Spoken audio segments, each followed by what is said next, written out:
Radio Cairo. So many questions. So much to know. Back to the history. The beginning.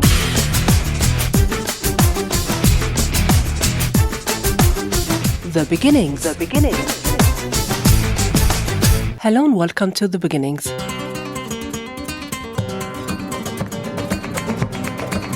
Today, we are concerned with the beginning of promoting the role and rights of Egyptian women.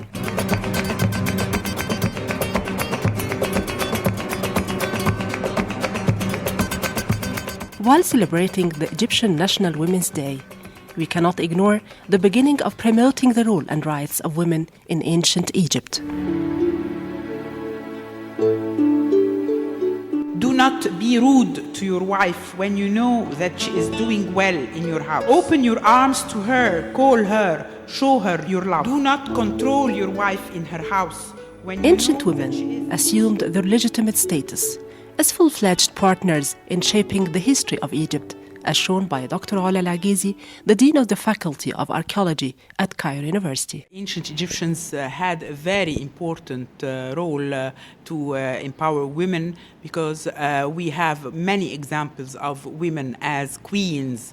They ruled the country, whether they were themselves ruling, such as Hatshepsut, or wives of kings, such as Nefertiti and Nefertari. They had a very, very important role together with their husbands and a very important influence on their husbands. So this is a very, very strong role for women in the Egyptian society. The woman also, as a goddess, even if what is said about her is a legend, but it visualizes and it shows how Egyptians looked at a woman. We have the goddess Isis, who is the most important, the goddess par excellence, the mother goddess, and the role she played with her husband Osiris in the quarrel between him and the god Set, his brother, is very, very strong, and it shows how she was a faithful wife and she was ready to go to deceit even in order to save her husband and save her son. When the god Set cut the body of Osiris into pieces and threw it in the Nile, she went and looked for all the pieces of the body and joined them back together and gave him back life. She did this twice. Once he was put in a sarcophagus, was thrown in the sea, and went as far as Byblos or Lebanon. She went after it and found it and brought it back. She did the same struggle for her son when he was fighting with his uncle Set, because they thought the gods did not know who was going to be the legitimate heir for the throne of Egypt, whether Set or Horus. So in order that she defends her son Horus, she also did very, very strong struggle for that. And this shows how a woman, the personality of the Egyptian woman, how strong she was.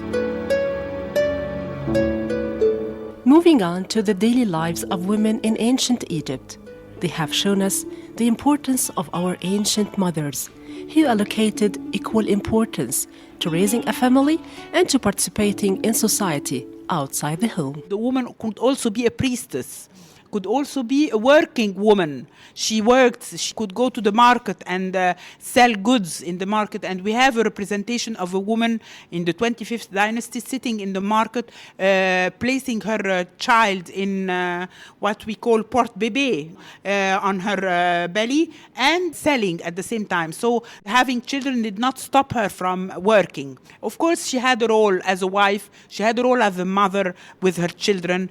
And it is very important to know how the Egyptians looked at the mother or at the wife, and how they instructed the husband to treat his wife and respect her. I could read some of these wisdom texts and instructions because they are very, very interesting. One of the instructions say, do not be rude to your wife when you know that she is doing well in your house.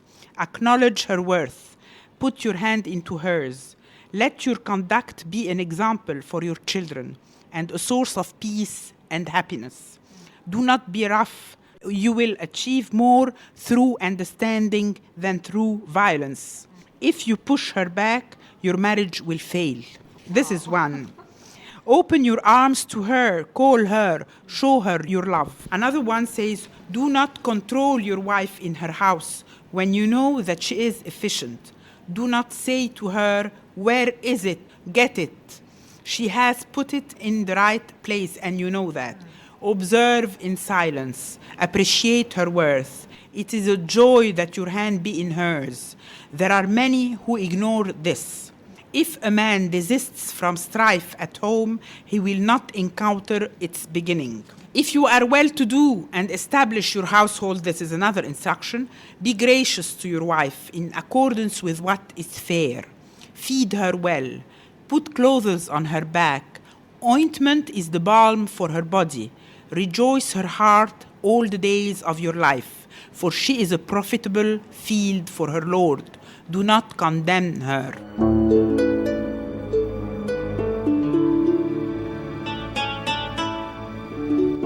In ancient Egypt, women were the foundation of the transformation underway.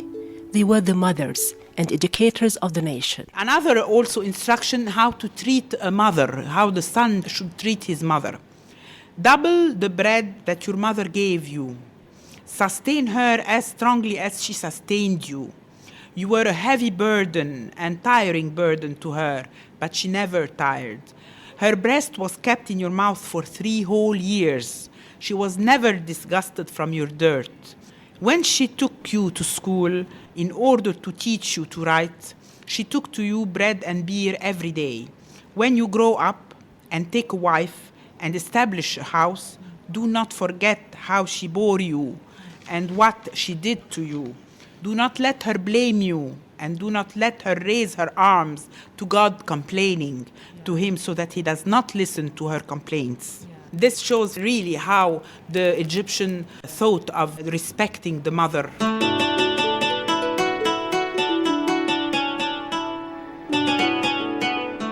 The ancient contracts would show the world how the pharaohs behaved with notions of truth and justice, rather than with the aggression and violence. The woman in ancient Egypt had lots of rights because as properties, she had the right to have her own properties. She could inherit, her father could give her properties as inheritance. And she also could give her properties as inheritance to her children.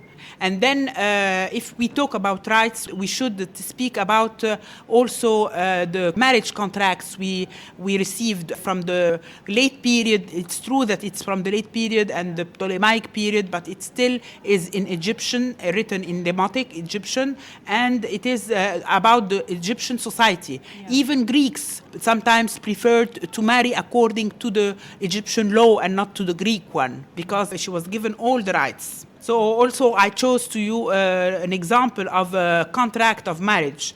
The man begins the contract saying, I have taken you as a wife, and I have given you 1 piece of silver as a gift of marriage, and I will give you 4 measures of wheat per day and 1 measure of oil per month, an amount of money also for your food and clothes. I will give them to you every day, every month, every year. There are things that are given daily, others by month, and others yearly. If I abandon you because I hate you or I marry another one, so that means that when he marries another one, he has to divorce the first one. Yeah. I will give you 5 pieces of silver. So he gave her first 1 piece. Yeah. Now he will give her 5 pieces in addition to the 1 piece. Yeah. So she will take 6 pieces. So he doubled what he has to give her. I will give you half of all my property and everything which I will purchase being with you. So he gives her what he purchased as property through his marriage with her. As for the rest of my property which I acquired from my parents, it will be to my children from you. In most cases, the wife also was appointed as guardian on her children's property. The woman herself had the right to ask for divorce for the same reasons. If I leave you because I hate you, or because I love another one, or I want to marry another one, she could ask for the divorce herself. But in this case, of course, she is not given the same amount of property the husband gave her. She gives up at least half of her dota, which the husband pays to the wife when he marries her, and she loses her rights to her husband's property.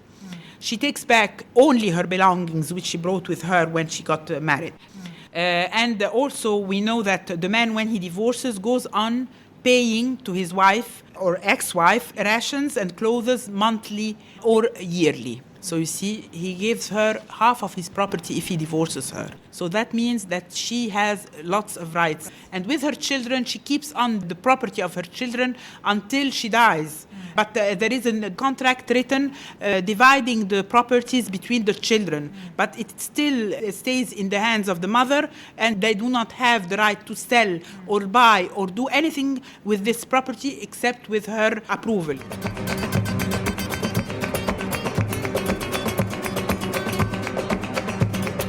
After looking back with pride to a glorious past, the Dean of the Faculty of Archaeology at Cairo University, Dr. Ola Lagizi, delivers a message on the Egyptian National Women's Day. The message is to the woman to feel strong and not lose her rights and never give up her rights, because her rights is given everywhere. In Islam, in the Quran, God gives her lots of rights, like the man. He always says for any man or woman, they are all exactly the same. So why not giving her these same rights? And she has to understand and to feel that she has the right and to struggle for these rights, because she is as important as the man, and together they could do much, much better.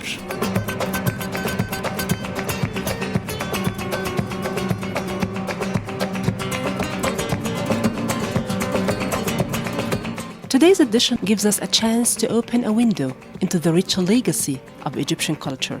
It shows us that, throughout history, women have participated in several events or even battles, and they have been at the core of all revolutions.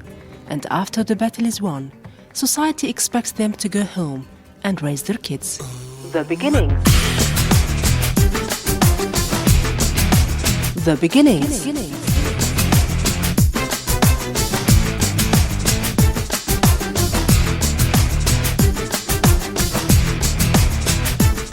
The Beginnings with Mohammed Khalid and Mona Hosni.